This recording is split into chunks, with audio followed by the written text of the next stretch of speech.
Anyone else? Yes, the one, You might not like what I say. the one, the only, Richard Burke Jones.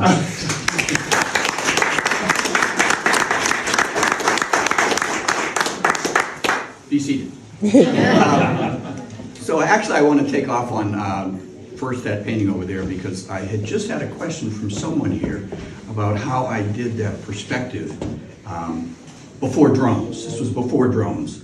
And so I explained it as the old-fashioned way, where I would get a point, sort of like a railroad track.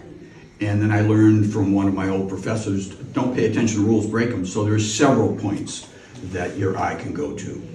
But then he further pushed it and said, but does it come natural? How are you're looking down on people? I said, yeah, I'm Irish. Did I get in trouble? Yes. So I do mean this. It is a real honor to stand in this historic place, surrounded by friends, patrons, scholars, and lovers of Newburyport. Remarkable maritime story as we unveil this. I call this Along Water Street in the age of sail, which is mid-1800s for me anyways. I give you an invitation today that it's with me step back in time to a vigorous Newburyport in the 19th century. It was at the height of its maritime power, really. The scene unfolds from this vantage point that I'm talking about. Maybe we should unveil it. That way I could actually talk about it without you looking at a screen. They don't all gasp at once. Yeah, I'll take it that way. This is where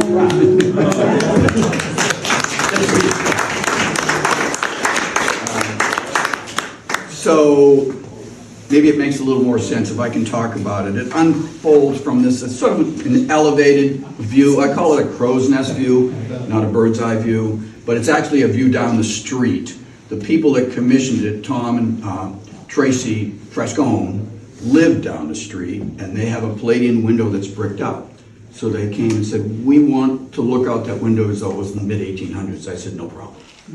6 months later. So here you can see there are things I added, like newspapers back in the day. They would put them on a cart and wheel them around. I honestly don't know if he's delivering or he's selling. There's a town crier, at least one there, which is how they got their news before iPhones, I guess. And the people dressed down. They dressed elegantly. I mean, bow ties were in fashion. They're kind of out of fashion. But let me continue with what I have written here. So at the center of all this is the Custom House right here, which stands solid, stands dignified, stands authoritative. It's a classic Greek Revival style building constructed out of granite from Cape Ann, I discovered. Its lamps glow warmly against a marine cool sky, if you pick that up. I think it anchors the composition both architecturally and symbolically, representing the order, trade, and Newburyport's essential role in global commerce back then. It's a quiet constant amid all the motion going on around it, and maybe even chaos. The wharves beyond it, they're alive. Tall masted ships crowd the wharves. Their rigging is etched. I etched it against the sky for dramatic purposes, if you will. The dreadnought sits center stage right there, famous in its day for its speed, even beating out the steam vessels of the day. Very competitive. It looms above the brigs and the clippers as they prepare for distant voyages. The sails are furled, the flags snap in the breeze, and small figures swarm the docks, loading cargo, tending lines, readying themselves for the wide world beyond Merrimack's mouth. It still boggles my imagination to think as a young boy growing up in Newburyport, you'd be running around these wharves, and what do you think they're saying? Hey, take me with you, can I come aboard? And I'm sure they checked with their parents if their parents were there, and some of them didn't return. Like the dreadnought went down off of Tierra del Fuego, correct. It was in service for 15 years or so, sort of a premature death. But that's what would happen if you were people of means back in the day and you owned a ship. What a gamble that was. You're gonna make a lot of money or you're gonna lose a lot of money. So, can I digress a minute? Because I have so many fun ideas going through my head rather than me reading to you. And one is that I would oftentimes go out and paint these. I couldn't say I was there, but I was on Green Street, for example, painting a view down Green Street back in the day when there were ships. That was my image. And I was working on a painting. I was doing two things like most of my life, trying to day job and paint job. For those that know I worked for the city of Newburyport, you should also know that my heart was in my painting, not this. But I remember being there early in the morning on Green Street, had my easel set up, and I am looking down the street where it used to have, like that picture, I think that picture's not, is that at the end of Green Street? In any event, it would be a similar scene at the end of Green Street with ships and barrels and just an intriguing location, but a lot of ships.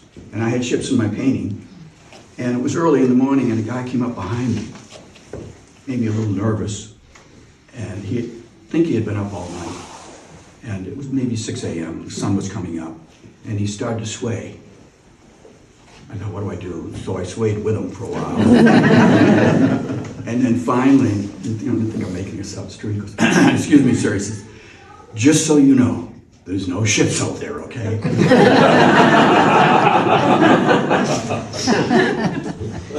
I digress. Street level. At the street level, the town is pulsing with life. Horse-drawn carts creaking under the weight of barrels, goods fresh from the ships, merchants conver in the doorways, sailors mingle with townspeople, women in period dress navigate the muddy thoroughfare. Shop fronts glow with lamplights, some of it for effect. But I think it was that way. Taverns, chandlers. Does anyone know what a chandler is? Someone that makes sails, right? Would have been big business back in the day, because this was a chandler shop actually right there. So, and counting rooms. They offered warmth, conversation, and enterprise to a town bound tightly to the sea. I often think I'm romanticizing it, but can't you imagine the gossip going on there?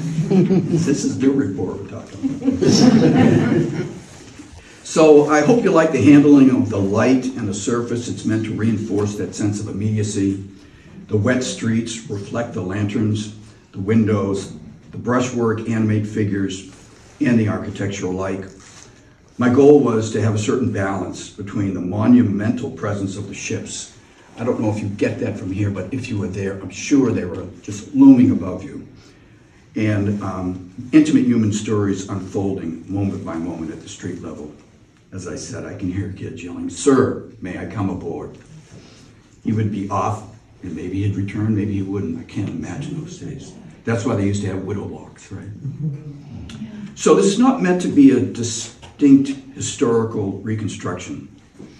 I consider myself more of a painter than a historian, but I've become a historian that relies upon people. I think of Lee Woodward, Scott Nason, where are you out there?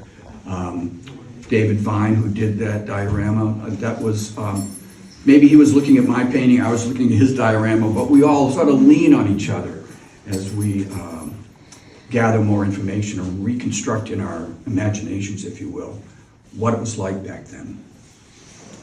So, I really don't have too much more to say. It was a prosperous, noisy, outward-looking. There's a certain vibrancy in what was going on in the town in those days. But I do want to end with, and I'll take questions if you have any, gratitude. Because without gratitude, you really, what do we have, right?